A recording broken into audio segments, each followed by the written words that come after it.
જયા પાર્વતી વ્રતની વાર્તા. વ્રતની વિધિ. આ વ્રત અષાઢ સુદ તેરસથી અષાઢ વદ બીજ સુધીનું છે.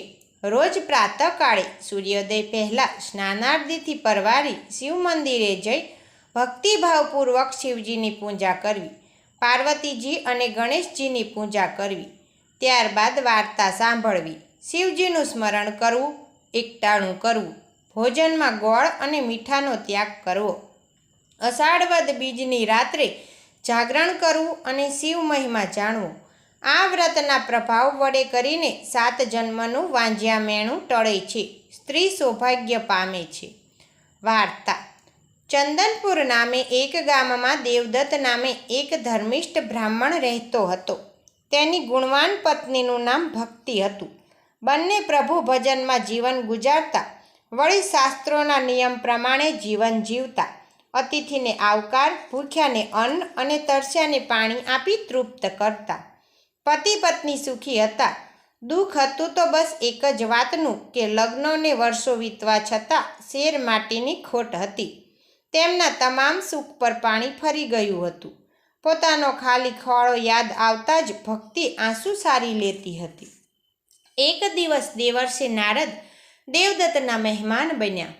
પતિ પત્નીએ નારદજીના ચરણ ધોઈ ચરણામૃત લીધું, પછી યોગ્ય આસન આપ્યું. બ્રાહ્મણ દંપતીની સેવાથી પ્રસન્ન થયેલ નારદજી ક્ષેમ કુશળ વિશે પૂછવા લાગ્યા. ત્યારે પતિ પત્નીની આંખ ભીની થઈ ગઈ.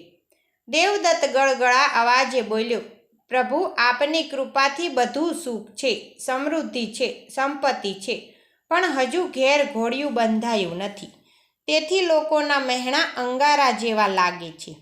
તમે તો ત્રિકાળ જ્ઞાની છો, અમારા ભાગ્યમાં સંતાન સુખ હોય તો કહો. નારદજીએ આંખો બંધ કરીને જોયું તો દેવદત્તને 7 જન્મ સુધી વાંઝ્યો દેખાયો. પરંતુ નારદજીથી આ ભક્તિવાન દંપતીનું દુઃખ ન જોવાયું. તેથી તે કહેવા લાગ્યા, હે દેવદત્ત, દક્ષિણ દિશામાં 10 કોસ દૂર ગાઢ અરણ્ય છે. એ અરણ્યમાં શિવ સરોવર છે. એ સરોવરના કાંઠે શિવના મંદિરમાં 100 વર્ષથી શિવજી ત્યાં પૂંજાયા વગરના પડ્યા છે. તમે બંને ત્યાં જાઓ, પૂર્ણ શ્રદ્ધાથી શિવજીની ભક્તિ કરી શિવજીને પ્રસન્ન કરો. ભોળાનાથ જરૂર તમારું આ દુઃખ ટાળશે. આમ કહીને નારદજી ચાલ્યા ગયા. સંતાન માટે માછલીની જેમ તરફરતા બ્રાહ્મણ દંપતીએ તરત જ દક્ષિણ દિશામાં પ્રયાણ કર્યું. બંને ગાઢ અરણ્યમાં પહોંચ્યા. શિવ સરોવર કાંઠે ખંડિયેર જેવું શિવ મંદિર જોયું. ત્યાં સાફસૂફી કરી પછી પૂજા કરવા બેઠા. દેવદત્ત અને ભક્તિ રોજ સવારે સૂર્યોદય પહેલાં સ્નાનાદિથી કરી શિવજીની પૂજામાં બેસી જતા. બપોરે ફળાહાર કરતા અને રાત્રે ભૂખ્યા પેટે શિવના સ્તવન ગાતા. વર્ષો વીતી ગયા પણ ભોળાનાથ ન રીઝ્યા. તેથી બ્રાહ્મણ દંપતીને શંકા થવા લાગી કે નક્કી આપણી ભક્તિમાં કાંઈક ખામી છે, તેથી શિવજી રીઝતા નથી. એક બપોરે દેવદત્ત ફળ વીણવા અરણ્યમાં ગયો. 2 ઘડી વીતી, સાંજ પડી, પણ એ પાછો ન આવ્યો. ત્યારે ચિંતાતુર થઈ ગયેલી ભક્તિ પતિની શોધમાં નીકળી.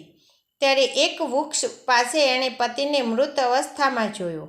શરીર લીલું કાચ જેવું થઈ ગયું હતું. કોઈ ફણીધર નાગે દેવદત્તના જમણા પગના અંગૂઠે દંશ દીધો હતો. પતિના મૃત્યુથી ભક્તિ પર દુઃખોનો પહાડ તૂટી પડ્યો. એ હૈયા ફાટ રુદન કરવા લાગી. એવે સમયે પાર્વતીજી ત્યાંથી પસાર થઈ રહ્યા હતા. ગાઢ અરણ્યમાં એક સ્ત્રીને વૃક્ષોને પણ રડાવે એવું કલ્પાંત કરતી જોઈ ઊભા રહી ગયા. પૂછીને વિગતે વાત જાણી. પછી ભક્તિને આશ્વાસન આપતા બોલ્યા, દીકરી, તારું દુઃખ સાચે જ અસહ્ય છે. હું આ ક્ષણે જ તારા પતિને સજીવન કરું છું. આમ કહીને જગતજનની પાર્વતીજીએ દેવદત્તના શબ પર પાણી છાંટ્યું. તરત જ દેવદત્ત ઊંઘમાંથી ઉઠ્યો હોય એમ આળસ મરડીને બેઠો થયો. સાક્ષાત ઉમા ભવાનીને સામે ઊભેલા જોતા દેવદત્ત તેમના ચરણોમાં ઢળી પડ્યો. ભક્તિ પણ અશ્રુથી ઉમા ભવાનીના પગ પખાળવા લાગી. બંનેએ કરગરતા સ્વરે માતાજીને વાંઝ્યા મેણું ટાળવા પ્રાર્થના કરી. ત્યારે પાર્વતીજી કહેવા લાગ્યા, હે બ્રાહ્મણ, તારા ભાગ્યમાં સંતાન નથી, પરંતુ જો તમે બંને જયા પાર્વતીનું વ્રત કરો તો જરૂર તમને સંતાન સુખ પ્રાપ્ત થશે. માં, અમે તો પામર પાણી છીએ, વ્રત વિશે કાંઈ જાણતા નથી, તો એ વિશે જણાવવા કૃપા કરો. ત્યારે પાર્વતીજીએ અષાઢ સુદ તેરસથી અષાઢ વદ બીજ સુધી થતા વ્રતની વિધિ, ઉજવણું અને જાગરણ વિશે જણાવતા કહ્યું, તમારે 20 વર્ષ સુધી આ વ્રત કરવું. દર 5 વર્ષે 1, 3 અથવા 5 સૌભાગ્યવતી સ્ત્રીઓને ભોજન કરાવી યથાશક્તિ વસ્ત્ર તથા સૌભાગ્ય ચિહ્ન, કંકુ, ચાંદલો, ચૂડી દાનમાં આપવા. વ્રત પૂર્ણ થયે 7 જન્મનું વાંઝ્યા મેણું ટળશે. વળી આ વ્રતના પ્રભાવથી સ્ત્રી પરમ સૌભાગ્યને પામે છે. આમ કહીને પાર્વતીજી અંતર્ધ્યાન થઈ ગયા.